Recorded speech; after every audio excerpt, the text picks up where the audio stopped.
Jesus Freedom from the Lord channel, a young spiritual ministry from Website. Christian life is a very interesting and a very challenging journey.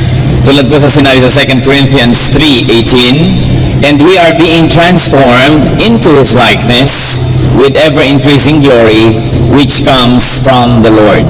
Isa po sa mga napaka-interesanteng verses na tayo daw ay patuloy na binabago, patuloy at padagdag ng padagdag ang kaluwalhatian na ibinibigay sa atin ng Diyos dahil ang tunay na mahalagang layunin ng buhay Kristiyano ay maging kamukha ni Jesus, maging kawangis ng Diyos. Pero nangyayari ba ito sa buhay ng bawat mananampalataya? Is it a guarantee that when one is 5 or 10 years in the Lord, talagang mas lalo na nga siyang kawangis ng Diyos o nalalayo pa yung iba? After that definitive encounter with the Lord na tinatawag ng iba na turning point, born again experience, rebirth, etc. And then after that brief moment that many people call honeymoon period with the Lord, na ang talagang laman ng isip ng tao ay puro espiritualidad, kabanalan, ang Panginoon, many Christians are unable to recapture that high water mark of spiritual bliss. Many Christians are unable to take that journey into the so-called glory to glory, yung metamorphosis na hinihintay at inaasahan. Kaya karamihan, pagka ang mga tao ay nag-iisip ng kanilang spiritual experience, laging yung high moment ay past tense. Iniisip nila na nung araw, nung bago tayo sa Panginoon, nung bago pa ako sa Panginoon, kulay rosas ang paligid, puro Diyos ang laman ng aking isip, puro kabanalan ng aking layunin. Pero laging tinitingnan yon as a distant past, because many people are unable to keep it or to improve upon it so that they really journey from glory to glory. Yung po mga ibang Christians, ang nagiging spiritual life nila parang roller coaster. Up, down, liko, akyat, panaog, at gano'n na lang ng gano'n. At yung roller coaster, kahit na 10 oras kang sumakay, pagbaba mo, nandun ka pa rin sa pinanggalingan, walang narating. Then there are Christians naman who get trapped in a flat line, spiritual non-growth. Yung kumbaga sa monitor ng puso, pag nag-flat line na yan, ibig sabihin wala ng tibok. Meron naman na gano'n ang spiritual life. Wala nang low, pero wala namang high. Parang walang nangyayari sa buhay. And some, even very sadly, fall into what you might really describe as a free fall. Yung parang hulog ng hulog ng hulog ng hulog, laglag ng laglag, at pababa ng pababa ang spiritualidad. Paano kaya lalago talaga ang tao nang walang tigil sa Panginoon? Sapagkat sa maiksing buhay na ipinahihiram sa atin, mula nung nagkaroon tayo ng spiritual encounter, nung born again experience, nung rebirth na yan, maiksi lang ang panahon para makalapit ng malapit ang tao doon sa nawala na kanyang katangian na maka-Diyos. How can we really grow spiritually from glory to glory? How can we really grow spiritually towards God-likeness again? How can we continuously find God is a very, very important issue in our life. Hindi lang minsan mong natagpuan ng Diyos, mo, Eureka, I found it. But finding God is a non-stop, ongoing, ever-increasing process. Hindi lang sasabihin mo, once upon a time na born again ako, tapos na. Because it was only the beginning. Dapat walang tigil ang pag-grow. Pero tulad din ng halaman, may mga tao na nabobonsai, hindi lumalaki, buhay naman, pero hindi lumalaki, nandun lang. How to continuously find God is a very important issue in our life. Hindi lang minsang natatagpuan ng Diyos, patuloy siyang kinikilala para lumalim, lumawak, at mamunga ang ating buhay espiritual. Well, bago pag-usapan yung continuously finding God, well, find God first. Yun ang unang-una. So first things first. Find and have the kingdom of God. Find and have the kingdom of heaven in your heart. Because this is the center of the teachings of Jesus, the kingdom of heaven. At pinaulit-ulit na ito po ay lagi kong kinukot sa mga tao dahil ang priority natin kung minsan hindi yung priority ni Jesus. Ang priority niya is the kingdom of heaven. At maraming haka-haka ang mga tao tungkol sa kingdom of heaven. Iniisip nila parang kaharian na physical, bababa kasama ng mga ulap. Luke 17:20-21, merong nakikipanayam sa Panginoon ng mga magagaling sa relihiyon. Once having been asked by the Pharisees when the kingdom of God would come, Jesus replied, "The kingdom of God does not come with your careful observation, nor will people say, 'Here it is,' or 'There it is,' because the kingdom of God is within you." Namnamin lang natin ang kahulugan nito. Napakalaki ng kaibahan na mangyayari sa paghahanap natin sa Diyos. Yung iba inaantay ang pagbaba ng langit, nilalagyan pa ng petsa. Inaantay kung kailan mangyayari yung tinatawag na end of the world. Nagsusuot pa ng mga helmet dahil daw maraming lalaglag ng mga bato-bato mula sa langit. Sumusuot sa mga lungga, nagtatago sa mga kuweba. May mga nagtatalo-talo kung kailan ang petsa ng pagdating nito at away-awayan. Sinabi na nga sa Biblia, sabi ni Lord, "The kingdom of God does not come with your careful observation." Hindi nyo kayang bantayan at hintayin kung kailan yan darating. Kasi sabi niya, ang kaharian ng Diyos ay nasa inyong kalooban, nasa inyong puso. So paano mababantayan ng iba kung kailan darating yun? Ayun ay isang spiritual at personal na karanasan. Kaya may mga tao na dumating na ang kingdom sa kanila, sa iba hindi pa. Kasi sabi niya, it is within you. Ang paghahari ng Diyos sa puso ng tao, na hindi na yung tao ang hari, hindi na si Satanas ang hari, hindi na yung asawa ang hari, hindi yung anak ang hari, hindi pera ang hari, kundi ang Diyos, hari sa iyong puso. The kingdom of God has come upon you. Because wherever there is a throne that you give God to sit on and rule from, there is the kingdom. Of course, wherever the king is, there is the kingdom. Ang tanong lang natin, is God the king of your heart? Kasi yung iba religyoso, 20 years ang nagre-relihiyon, 50 years, 70 years, pero hindi naman talaga Diyos ang naghahari sa puso nila. Ang Diyos ay naghahari lang sa isang kwarto sa puso nila. Halimbawa, sa Sunday morning, o kaya sa tinatawag ng religion. Pero hindi Diyos ang Diyos sa kanilang negosyo. Hindi Diyos ang Diyos sa kanilang romantic life o love life.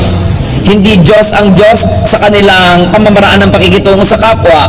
Pero sa relihiyon nila, isang compartment, nandun ang Diyos. So hindi pa naghahari ang Diyos sa iyong puso. Kasi isang department lang.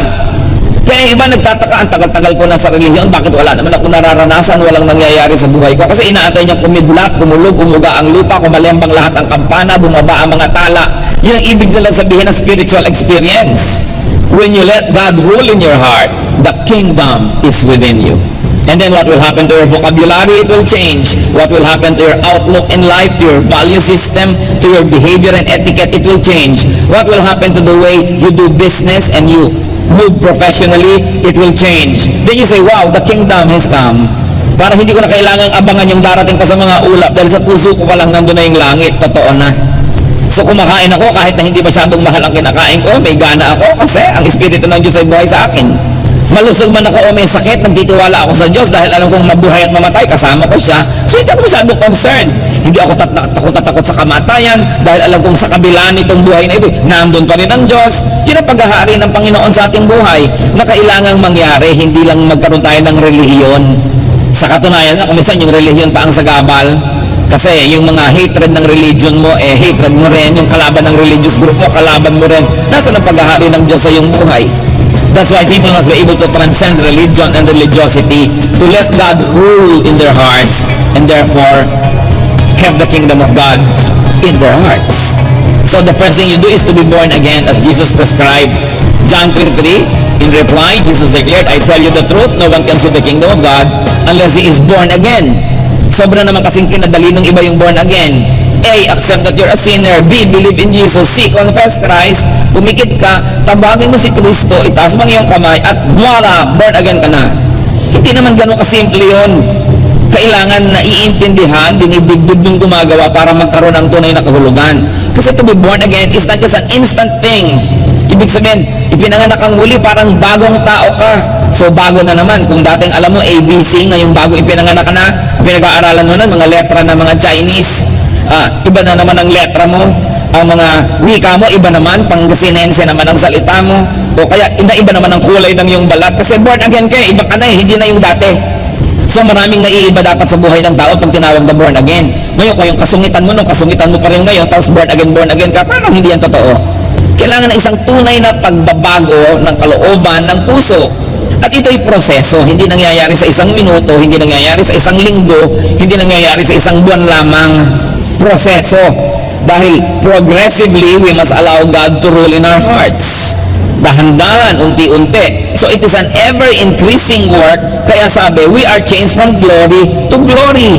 Ngayon, kung nakamatayan mo yung proseso na hindi pa nabubuo, syempre, iniligtas ka na ng Panginoon, ligtas ka na. Pero hindi makukontento na minsan lang na born again ka, tapos na. Kailangan buong buhay.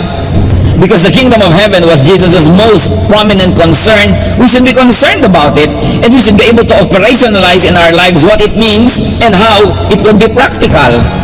Kaya yung mga iba, kababorn again nila, naiinis lang yung mga tao dahil wala namang makitang bunga, tapos born again ang born again.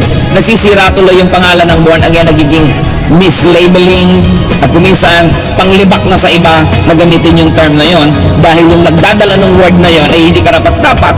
Kaya pinag-iingatan po natin. So once you have found the kingdom, once you have been born again, once you have had a spiritual experience, meaning you realize your wretched sinfulness and condition, and you sought God's forgiveness, and decided to live a new life, edi na born again ka na, what must you do now? Non-stop is to grow in God-likeness. Kailangan kamukha tayo ng Diyos. How can we know God? How can we be like God? First of all, is to know God. Through the scriptures, makikilala naman natin ng Diyos sa pamamagitan ng mga nasulat na. Very especially, we should know God through what God said. Yung mga direct quotation sa Kanya sa Scripture, yung mga sinabi niya, inutos niya, napakahalaga nun. To know God. And also, to know God through what the writers said about God. Pero mag-ingat din tayo dahil hindi naman kung muna sulat yan at sinabi na iba tungkol sa Diyos, tama na nga. Kasi kung minsan, opinion lang ng tao yung sinasabi doon, hindi naman ibig sabihin ay yun na nga ang kinonfirm na katotohanan tungkol sa Diyos. Alam niyo naman yung Biblia, nakalagay din dyan ang mga quotation galing kay Satan, nakalagay din yan yung mga maling konsepto ng mga tao tungkol sa iba. So hindi ko muna nalagay dyan, yun na yun. Susuriin niyo pa rin, ito ba'y totoo o misconception nung nagwika nito? Katulad ni Paul at si Silas, napagkamalan sila na mga Diyos ng Greek mythology. So hindi ibig sabihin naging Diyos nga sila, pero nakalagay doon, tinawag sila na ganito at ganon. So sabihin natin, ay mali yung tumawag. Tulad po sa Psalms, napakarami dyan mga prayer na, Diyos ko, durugin mo pa mga kaaway ko, ubusin niyo po sila, pulbusin niyo po sila. Because the Psalm is a record of people's prayers. Some of those prayers are probably not right. It's just a record of how they prayed. So ikaw ngayon, sa pagkakilala mo sa Diyos, susuriin mo yung mga prayer doon. Para ang prayer na ito ay hindi ganito ang sinabi. Dahil ang sabi ng Panginoon later, di ba, don't wish harm for your enemies, love your enemies, do good to those who persecute you. Pero ipapalay mong durugin niyo po ang mga dikdikin niyo po, pulbusin niyo ang aking mga kalaban. Ganyan yung mga ibang prayer doon sa Psalms. Hindi naman common naka-record doon, ibig sabihin, kukopyahin mo na yon. Kaya kailangan na uunawaan mo what is the central core of God's teachings, and then by that central core, you measure all other things that you read in the Bible, and you say, itong opinion na ito ay hindi in accordance with the revelation. It's not in accordance with what God says in this verse. So, hindi common na doon, nakita mo, kukopyahin mo ng buong buo kasi si Satan, nandyan din ang mga quotations niya. Kaisang halagang pag-aaral. So, know God through the scriptures. And then know God through your godly action. Through your deeds. Do what God did and do what God does, and then you will know Him. Gaano karami sa inyo na ang dentista ngayon, na naunawaan niyo lang yung tatay niyo na dentista nung araw, nung naging dentista na kayo? Gaano karami sa atin na ngayong naging magulang, tsaka lang natin naunawaan yung mga magulang natin nung araw, na ayaw natin yung mga regulasyon nila, pagbabantay nila, pinapauwi ka maaga, pero ngayon ikaw na yung magulang, ikaw na ngayon yung nagsasabi ng the same lines na yon. Kasi pag nagawa natin ang ginagawa ng isang katauhan, doon lang natin siya lubos na nauunawa. Gusto nating makilala ang Diyos at unawain siya, gawin natin yung gawain niya.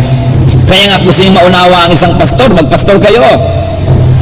Gusto niyo talagang maunawa ang dinaranas ng isang spiritual leader, gawin ninyo. Sabi ko nga, I wish everyone would become pastors, then I can take my revenge. Kasi iba, hindi nila nauunawa yan Subukan mong ipagawa at mauunawaan nila unti-unti ang mga bagay. So gusto ko nating maunawaan ng Diyos, gawin natin ang mga ginagawa niya. Tularan natin siya. At habang nilalandas natin yung kanyang tinahak na yan, sabi natin, ay ganito pala talaga, ngayon nauunawaan ko. 1 Peter 1:16, be holy because I am holy. That is the requirement of God. You want to be God-like? You want to know me? Be like me. John 14:12, anyone who has faith in me will do what I have been doing. This is what Jesus said. Nananalig ka pala sa akin, kailangan ginagawa mo yung ginagawa ko. Kasi pag iba yung ginagawa mo sa ginawa ko, hindi ka totoo nananalig. Sa bibig lang yung pananalig na yan. So, kanina nakikilala natin ng Diyos sa Bible, mental knowledge. But through action, you get to know Him through experiential knowledge. And that is an even deeper understanding. Because you experience the experiences of God, then you know God more. We can know God through meditation. Very important. Kulang na kulang ito sa mga buhay ng maraming mga mananampalataya. Kulang sa meditation. Magpe-pray pero shopping list ang prayer, request list. Puro utos. Hindi meditation yun. Psalm 77:12, I will meditate on all your works and consider all your mighty deeds. So pag gusto nyo mag-meditate on the works of God, you concentrate on one work of God and just focus on it and think about it and let it sink down into your heart. You want to meditate on God's Word, hindi naman magbabasa ka ng 10 chapters. Meditate on one sentence, meditate on one idea, and just dwell on it. Ibabad nyo ang sarili nyo sa isang sentence, sa isang katuruan, sa isang word, and you meditate, and wonderful things happen. Even scientific findings show us that meditation helps to increase the cerebral cortex, the part of the brain responsible for many things. Sinukat po nila yan at nasusukat na kasi ngayon. Yung mga mahilig mag-meditate, kumapal yung cerebral cortex sa kanilang brain. Talagang may nangyayaring pagbabago. At di po ba ang sabi? Be changed by the renewing of your mind. So if you really want to change, something has got to change in your mind. If something will change in your mind, something's got to change in your brain. Kaya mahalaga rin yung mental and meditative process as part of our spiritual growth. May nangyayaring kababalaghan pagka tayo ay nananahimik lamang and we focus on one aspect, one word, one characteristic of God. Marahil yan ang ginagawa ng Panginoong Hesus sa magdamag, sinasabi nandun sa tahimik na lugar, hindi naman siguro sa magdamag na nananalangin, literally, kasi sabi niya, your Father knows what you need before you ask Him, let your words be few. So anong ginagawa niya magdamag? Tig-meditate, marahil siya. Yung ayaw niyang paabala, he will focus on one character of God or one word and meditate on it. Remember, for anything to change in your deeds, something's got to change in your thoughts. And for our thoughts to change, some changes must happen in our brain. Kaya hanggang hindi natin kinakalagkadyan at isinasama sa ating buong metamorphosis, kulang at kulang din. Meditate more. It is important. Yan ang nawala sa buhay Kristiyano ngayon, yung reflection and meditation. Importante. Know God through God's personal revelation. May revelation sa atin, nasa Bible. May revelation sa atin sa pamamagitan ng mga patotoo ng iba, payo or counsel ng iba. Pero meron pa mga revelation ng Diyos na napaka-personal. Kailangan yung marinig ang kanyang tinig. Though not literally, kailangan nananahimik and let God reveal Himself. Amos 4:13, He, referring to God, who reveals His thoughts to man, the Lord God Almighty is His name. So God reveals His thoughts. Kailangan natin yung ganung spiritual experiences na nakikita natin yung hindi natin dating nakikita, nadidinig ang hindi nadirinig. It is a spiritual journey at kailangan personal ang approach nyo dyan. Hindi nyo yan makukuha sa pag-attend ng Bible study, sa pag-attend ng worship, sa pag-attend ng fellowship. May iba kayong nakukuha sa mga ganong group activities, but you must never neglect your personal fellowship with God. Yung solo kayo lang ng Diyos, nananahimik ka at pinapakinggan mo ang kanyang tinig because God reveals Himself. Know God through a deep understanding of God's image in you. Isa pa yung kulang sa pagkilala natin sa Diyos. Huwag na kayong lumayo. Kilalanin ninyo ang inyong sarili at may makikita kayo na imprint of God's image. Genesis 1:26, Then God said, let us make man in our image, in our likeness. Minsan na-neglect natin ito, na-appreciaten that we were made in God's image. May bakas ang personalidad ng Diyos sa ating personalidad. Hanapin nyo yun. May bakas din si Satanas. Okay? Kasi nai-influensya niya tayo. Kumisan nga siya pang mas maraming bakas. Pero may bakas ang Diyos sa atin. Na kung yung bakas na yun ay kinikilala natin, pinapakain natin, pinapalakas natin, yun ang lalaki ng lalaki, the image that was lost in the Garden of Eden. Not totally, but was damaged when Adam and Eve sinned. The image of God that was damaged when we committed personal sin and when we continue to commit sin. But there is the image of God in us. Genesis 2:7, the Lord God formed the man from the dust of the ground and breathed into his nostrils the breath of life, and the man became a living being. Hiningahan tayo ng Diyos. Literally or not, symbolically or not, there is an aspect, an element of God that was given to us. Kailangan nating hanapin yun, bungkalin, palaguin. And how do you do that? In the easiest way, imitate God. Be like God in thought. Kailangan matutunan natin mga kapatid na mag-isip tulad ng pag-iisip ng Diyos. Suriin po ninyo ang inyong pag-iisip. May gumawa sa inyo ng masama. Anong number one tendency natin gawin? Pag sinabi niyong gumante, hindi ganyan mag-isip ang Diyos. Pag may nakita tayong umuulad ang buhay, maiinggit tayo, hindi ganyan mag-isip ang Diyos. Pagka may nakita tayo na pag-iiwanan na tayo, gusto natin siyang hilahin pababa, hindi ganyan mag-isip ang Diyos. May nagugutom, meron ka namang maibibigay, hindi ka nagbibigay, hindi ganyan mag-isip ang Diyos. Paano tayo magiging kawangis ng Diyos kung hindi muna tayo mag-iumpisang mag-isip tulad niya? Kaya gawin niyo mga kapatid yan na habit. Sabihin niyo lagi sa sarili niyo, pagka medyo nag-iisip kayo na medyo malasatan na siya, sasabihin mo, hindi ganyan mag-isip ang Diyos. Pagka hindi ibinibigay ng mister niyo ang buong sweldo, sabihin mo, darling, hindi ganyan mag-isip ang Diyos. Pagka naman kinukupitan kayo ng asawa niyo at ibinibigay sa kamag-anak, sasabihin mo, dear, hindi ganyan mag-isip ang Diyos. Pagka sinasabi sa inyong overtime, hindi naman pala mo, hindi ganyan mag-isip ang Diyos. Napakahalaga, lalong-lalo pa sa sarili natin i-apply eh. Pag medyo naiinggit-inggit ka na, naiinis ka na, nababahuan ka na doon sa katabi mo at gusto mo siyang palayuin ang ubod ng layo, hindi ganyan mag-isip ang Diyos. Mula nga sa langit, pumunta siya sa lupa, nakisalamuha sa mga taong tulad natin. Pagka may kapatid ka, magmamanahan kayo, naghihingalo ang nanay ninyo, nag-aagawan na kayo, hindi ganyan mag-isip ang Diyos. Pagka alam lang ang naalala natin yon, we will be able to imitate God. Remember, the best way to imitate a person is not only to imitate his looks, but to imitate the way he thinks. So isipin natin ang pag-iisip ng Diyos. So be like God in thought. At pag nangyari yon, we will be like God in word. Sa pagsasalita, magiging baka Diyos. And of course, we will be like God in action. Mga kapatid, yung action at saka word, ang pinagsisimulan lang nun, yung thought. Bantayan nyo lang ang inyong thought. Wala na kayo ibang dapat bantayan pa. Because everything else will follow. When you think like God, you will automatically be like God. You don't have to be watchful about everything else.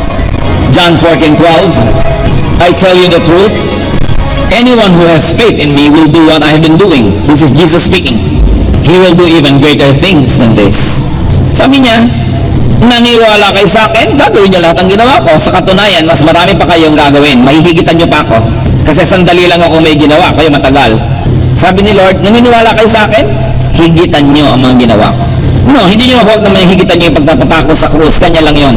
Yung kabutihan niya sa mga kapuspalan, yung pag-unawa, pag-intindi, pagtuturo at pagtutuwid niya sa mga naliligaw ng landas. Yung pakikisalamuha niya sa mga sinners and tax collectors and publicans. Hindi ko mo relihiyoso, lumalayo sa taong ganon. Nakikisalamuha siya dahil siya ay salt of the earth, light of the world. Tularan natin siya. Kulisan ang layo-layo na natin kay Jesus. Ang layo-layo na natin sa isa pa nating hinahangaan na si John the Baptist. Ang mga relihiyoso sa daang nakaraang panahon hanggang sa ngayon, pag sinuri nila yung kanilang behavior, lifestyle, and religious activities, ibang-iba sa ipinakitang halimbawa ng Panginoong Jesus. Meron pa mga nagtatanong, Pastor, papayagan mo ba natin pumasok dito yung mga naka-jogging suit? Dahil naglalaro-laro dyan, mag-worship. Bakit naman hindi? Sa palagay nyo kaya kung darating dito si Jesus ngayon, nakakurbata? Kung darating kaya ngayon dito si John the Baptist ay nakabarong Tagalog, mga Jeprox nga sila nung panahon nila. So bakit hindi? Pero hindi, wear your Sunday best. Yun ang ngayon ang culture ng church. Although hindi naman masama, ha? Pag naalala ko na naku, para kayo mga long sleeve at para mga ibuburon, kulang na lang bulak sa ilong. Yun daw ang pagharap sa Diyos. Well, hindi yun masama. Hindi ko yun kinokontra. Presentable kayo, mabuti. Pero yung husgahan, yung gusgusin na dumarating, kung yun na lang ang damit nun. At para sa akin, kasi hindi siya umaten, kahit ano na lang, dumating siya dyan, huwag lang siyang hubad-hubad dahil baka naman tayo magambala. Pero kung hinuhusgahan ng tao sa itsura, sa ganyan, sasabihin pa natin, linggo dapat Sunday, may linggo ba sa langit? God is timeless. But it's nice to wear your best so that you look good for God. But don't judge people who don't share your opinion about dressing. Dahil may kani-kanyang kalagayan tayo. Kung may mga nagtitinda pa buong madaling araw, nagtinda pa dyan sa Nabotas, tapos pupunta dito para mag-church, ina-expect nyo ba na bihis na bihis? Di dala niya, banyera, may mga dala siya mga kaliskis, at kumatalsikan kayo, pasensya kayo, dahil ganyan mag-isip ang Diyos. Hindi yung puro kaartihan na lang ang relihiyon, puro mga itsura, puro mga form. It's important to go back to the basics. Sabi ni Lord, gagawin niyo yung mga pinaggagawa ko. Ano pa mga ginawa niya? Hindi ba't naglilinis ng lambat yung mga mangingisda? Uupo siya sa bangka at makikituro siya doon. Hindi naman siya humingi ng pulpito. Nakisalamuha siya sa mga tao. Hinihipo niya yung patay, hinihipo niya yung may ketong, pinupuntahan niya yung mga poses, nakikipagkwentuhan at kumakain siya sa dulang ng mga makasalanan. Kaya yung marami sa atin, mas maarte pa kaysa kay Jesus. Kaya pagbalikan natin yung basics. And in this area, when we move like God, we fellowship with God at work. And there's no better fellowship than to fellowship at work. Kaya kahit yung mga social workers, meron sila mga immersion. You have to immerse yourself in this community, in that group, para maunawaan mo sila. Si Lord nag-immerse sa tao, hindi lang siya nag-utos mula sa langit, bumaba, nagturo sa tao, nag-immerse. Ganun din ang dapat natin gawin. Matuto tayong makisalamuha. So you want to continuously find God? Return to the image of God in you, which of course was compromised when man fell, when Adam and Eve sinned, when you and I continue to sin. Colossians 3:9-10. Since you have taken off your old self with its practices, put on the new self, which is being renewed in knowledge in the image of its Creator. Sabi dahil total, hinubad niya rin lang yung dati niyong pagkatao nung tinanggap niyo si Jesus, lubos niya nang isuot yung bago niyong pagkatao na patuloy na binabago, patuloy na pinalalakas at inilalapit doon sa wangis ng Diyos, sa wangis ng lumikha sa atin. So kung ang kabanalan ng tao at pagiging maka-Diyos ay nasa ganitong level, dahil sa kasalanan ay bumaba ng bumaba, nung tayo ay na-born again o tinanggap si Jesus at nagsisi ay tumigil ang pagbaba, ano ngayon dapat mong gawin? Umakyat ka uli unti-unti para bumalik ka at lumapit ng lumapit dun sa original image that was lost in the Garden of Eden. So the first purpose of life is to stop your descent. Pigilin ang pagbulusok pababa. At ang susunod, baligtarin yun, umakyat naman ng umakyat. So we are being renewed, being made more and more and more and more like God. Yun ang goal natin ngayon kung tumigil na yung pagbaba nyo. Pag sinabi natin, kilala ko na si Jesus, tinanggap ko na si Jesus, etc. So ngayon, dapat ngayon ay sundin natin ang kalooban ng Diyos para bumalik ng bumalik yung pagka-Diyos na ibinigay sa atin nung nilikha ang tao. The image of God that was given to us must be revived, redeveloped, so that it can flourish once more, just like before Adam and Eve fell. Yun ang goal ng buhay, to be holier and holier, to be more and more like God. So how else do we continuously find God? Look for God everywhere. Hanapin nyo ang Diyos sa lahat ng dako. Find God's image in other people. Halimbawa, tingnan nyo yung katabi nyo ngayon. Nababakas nyo ba sa kanya ang luwalhati ng Diyos? Kinilabutan siya, pero meron yan. Dahil nilikha tayo ng Diyos eh. Kaya ang mahalaga, lalo sa mag-asawa, hanapin nyo sa isa't isa yung wangis ng Diyos. At you will fall more and more in love. Pero oras sa pinagtuunan nyo yung wangis sa Satanas dahil nandun din, you will fall out of love. Alam nyo kung ano yung love? It's only a decision what to look at. That is love. Kaya mga magulang, you always decide to look at what is good in your son or daughter. Kahit ang nakikita ng kapitbahay yung bad, ang nakikita nyo yung good.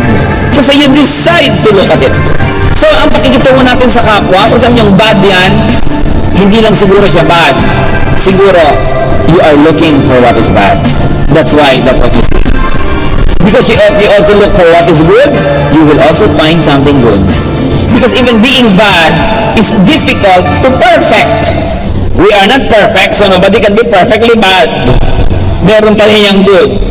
Kaya mga kapatid, pag may nagsusumbong sa akin, alam niyo po, bad siya. So kapatid, maaaring totoo yung sinasabi mo, pero ibig sabihin din niya, you are looking for the bad. Wala ka na bang sasabihin sa akin na good niya? Wala po. Wala kang tiningnan o nagbubulag-bulagan ka. Kaya hindi credible ang sinasabi mo. Para sa akin po, ang sino ang credible person? Yung may sumbong man siya na negative, may dala rin siyang positive. Kasi pag puro negative ang sinasabi niyan, propaganda yon. Katulad din ng pag puro positive, ang puro niya sa isang tao, propaganda pa rin yun. You are being deceived so that you will make a decision in favor of or against that person. Do not believe anybody who comes to you na ang dala lang one-sided good or one-sided bad, because people are complex. Inside us, there's some good, there's some bad. What you feed and what you develop will become the master. Pero meron pa rin yun na nandun na another personality na maliit lang yung papel niya. So what you look for in people also tells you about your kind of eyes and your kind of heart. So, hanapin natin yung mabuti. You want to find God? Sabi ni Ibad, saan ko ba hanapin ang Diyos? Hindi ko na mahanap. Look for God's imprint on people. Tingnan nyo ang mga tao sa paligid nyo and you will find parts of God's character. You will find God's gifts. You will find God's power. There are people who are very powerful when they speak. That comes from God. There are those whose personalities are so powerful they can move others, especially to positive action. That comes from God. Look for people's creativity. Ang galing sumayaw, ang galing tumugtog, ang galing magpinta, ang galing magkarpentero, ang galing mag-repair ng kotse, ang galing magtanim ng halaman. Galing yan sa Diyos, because all creative talents are from God. Look for beauty, because God is God of beauty. Then you will find God in people. And when you do that, praise God. Sobra ka nang nagbubulag-bulagan pag hindi mo nakita ang presensya ng Diyos sa lahat ng bagay. Kung ikaw nga ay microbiologist, tingnan mo sa mga microscope, nandun ang work ng God. Kung paano yung mga molecules ay umaayos-ayos, even sa physics, sa chemistry, nakikita mo yung mga electrons, protons na nag-iikutan in order para mga planeta na may mga orbit na sinusunod. You know that there is a grand designer. God is everywhere. Kaya kailangan natin tingnan. What you do not have, you find everywhere. Only you do not look at the right places. So it is important. Sabi sa Philippians 4:8, finally, brothers, whatever is true, whatever is noble, whatever is right, whatever is pure, whatever is lovely, whatever is admirable, if anything is excellent or praiseworthy, think about such things. We are a product of how we think. Kaya mga tao, kuminsan tumataas masyado ang presyon, bumibilis ang tibok ng puso, ang pulso, nagkakasakit-sakit, kasi may sakit ang paraan ng pag-iisip nila. Sick thoughts render sick bodies. Kaya pati yung mga gagaling, kailangan sa isip nila magbago ng pag-iisip. Hindi yung mga inom sila ng inom halimbawa ng pampakalma, tapos ang iniisip nila lahat ng pampainis. Hindi katatabla ng gamot. Masisira ang gamot sa iyo. Kasi nasa pag-iisip yan. Meron naman, lalo mga matatanda na bilib sa isang doktor. May sakit, magpapadoktor, nagbibihis pa lang, dadalhin sa doktor, gumagaling na. Kasi nananalig. Yung pag-iisip natin, yan lang ang makonquer natin. Ikaw na ang makapangyarihang tao sa balat ng lupa. Dahil yan ang pinakamahirap sa pilin. Pero when you think positive thoughts, beautiful thoughts, godly thoughts, sumusunod ang inyong katawan. Subukan nyo, halimbawa ngayon, exercise. Lalo yung mga seloso at selosa at hindi nyo kasama ngayon na inyong kabiyak.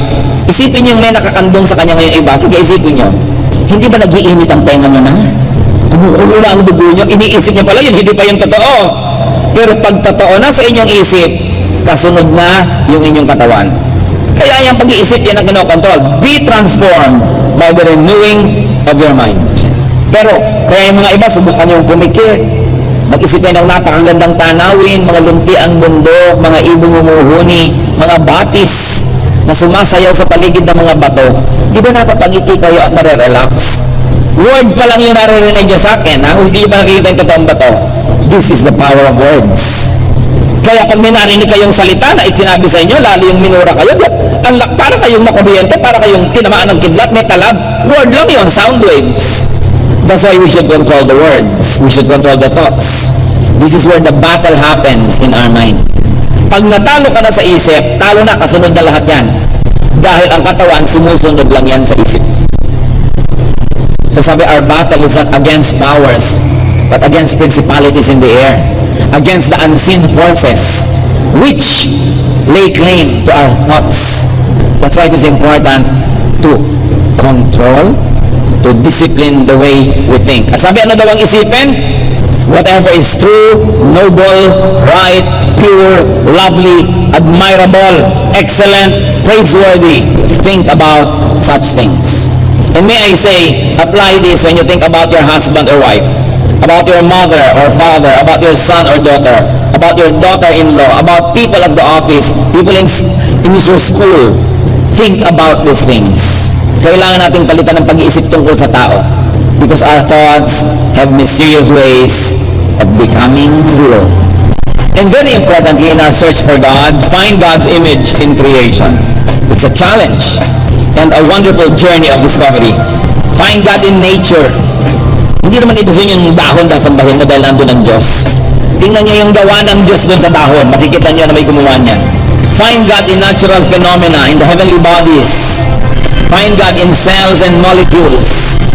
If you're a chemist, find God in chemistry, or in physics, in mathematics, in biology, in the arts, because the imprint of God is everywhere. Romans 1:20.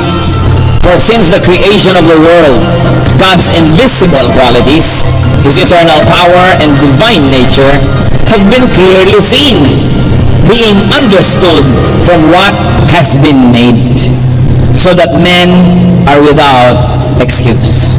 Pag tinitingnan natin ang mga pyramids of Egypt, bagamat kalansay na lang yung natira, sabihin natin, ang galing naman ang gumawa nito. Pag tinitingnan natin yung mga ivory carvings from China, hanggang kalit-liitan may kubo dun sa loob, may tao, dun sa tao meron pa siyang kuto, nandun lahat. Ang galing naman ng mga Chinese na gumawa nito. Pag tinitingnan mo yung mga tela na hinabi ng mga Maranao, sabi mo, ang galing-galing naman nilang gumawa ng mga color combination.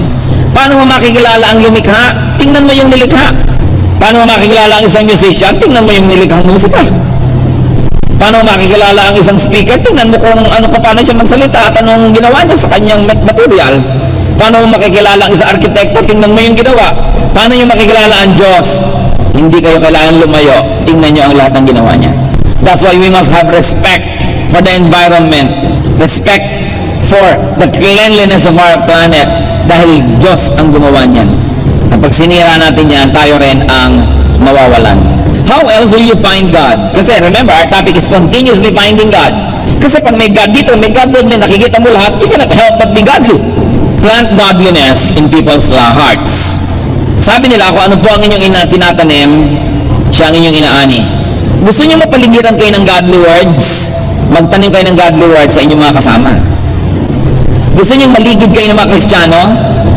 Plant Jesus in people's hearts so they become Christians. Gusto niyo maligid kayo ng kabutihan? Gumawa kayo ng kabutihan dahil itinanim niyo yon, bubunga yon.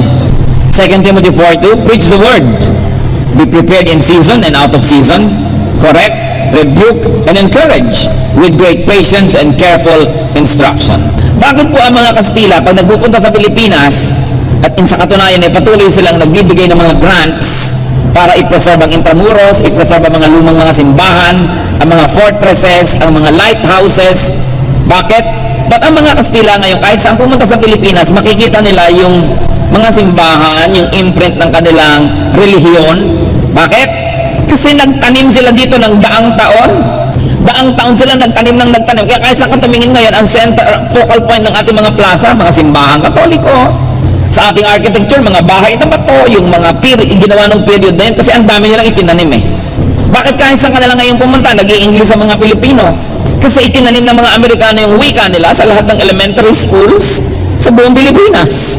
Dahil nagtanim sila, umaani sila. Bakit hanggang ngayon wala pa tayong pambansang wika talaga na napaka-effective? Hindi naman natin tinataniman eh. Yun nga mga taga-region number gano'n, gusto man nila uwitin ang pambansang awit sa kanilang dialect. Ayaw nilang gumawa na isang buong pambansang wika para sa lahat. Aamin ba sa yung wika namin ang gagamitin namin? Kaya hanggang ngayon, wala tayong na-evolve talagang isang effective national language. Siyempre, kung hindi kayo nagtatanim, wala kang aanihin. Sasabihin natin, sobra naman ang Espanya, ang influensya sa Pilipinas, sobra namang na-apin, nagkutakot-takot na Praile, ang napakaraming tao. Nagtanim sila eh. Magtanim ka ng mabuti at masama, aani ka nun. So tayo, gusto nating maligid tayo ng godliness, di magtanim tayo ng godliness. Gusto nating maligid tayo ng mga mananampalataya, di mag-mission tayo at magtanim tayo sa mga puso. Gusto niyang maligid kayo ng kabutihan, magtanim kayo ng kabutihan. Proverbs 11:30, he who wins souls is wise. Galatians 6:10, therefore, as we have opportunity, let us do good to all people, because what you plant is what you harvest. You harvest what you plant. It's a very basic reality. Galatians 6:7, a man reaps what he sows. Kung anong itinanim, aanihin. So when you replicate your godliness in other people, when you plant the word of God, when you do good deeds, eventually you will see God everywhere. And you will see God in everyone's heart. So you want to continuously find God? Exalt God everywhere. Purihin siya. Itaas ang kanyang pangalan kahit saan. Worship God anywhere and everywhere. John 4:21 and 24, Jesus declared, believe me, woman, a time is coming when you will worship the Father, neither on this mountain nor in Jerusalem. God is spirit, and his worshippers must worship in spirit and truth. So when we worship everywhere, then God's glorious presence will be everywhere. No believer of God must feel alone, because God is always around. Psalm 139:7-9. Where can I go from your spirit? Where can I flee from your presence? If I go up to the heavens, you are there. If I make my bed in the depths, you are there. If I rise on the wings of the dawn, if I settle on the far side of the sea, even there your hand will guide me, your right hand will hold me fast. In other words, saan man ako magpunta, O Diyos, naroon po kayo. God is everywhere. Something is very wrong if people do not find God. If people do not find God, it only means that they close their eyes, they refuse to see God, because the imprints of God's presence are everywhere. Matthew 7:7, seek and you will find. At yan po ang gusto kong iwang tanong sa ating lahat. Are we seeking God? Yung pag-attend ng ganitong mga public events is an act of seeking God, but it's not everything. If it's the only thing you do, well, you will find a bit of God, but you will probably not find enough that it becomes glorious in its proportion in your life. Kailangan ng meditation, kailangan ng personal study, ng prayer, kailangan ng pagsunod sa Diyos at paggawa ng kanyang mga gawain para dumami ang mga channels through which we can know and see God. Search for God above and beyond group Bible study, above and beyond worship and organized religion. The deep search for God is personal. Hindi pwedeng i-regulate ng leader, ituro kung saang chapter. It is a personal quest. Dapat po tayo may kani-kanyang personal na paghahanap sa Diyos. At pati yun, hingin nyo sa Diyos, paano po gagawin kong personal ito? Dahil sabi niya, ask and it will be given you. Seek and you will find. Knock and the door will be open to you. So magtanong sa Espiritu ng Diyos at gawin natin. Find God and enjoy God. Deuteronomy 4:29, if you seek the Lord your God, you will find Him. If you look for Him with all your heart and with all your soul. Aming Diyos, gustong-gusto po namin kayong lalong makilala. Gustong-gusto namin, Lord, na maging personal ang relasyon namin sa inyo. Gustong-gusto namin malapit sa inyo. Ituro niyo po sa amin, Panginoon, kung ano ang mga hakbang na dapat namin gawin bukod sa mga ginagawa na namin ngayon para lalo namin kayong makilala.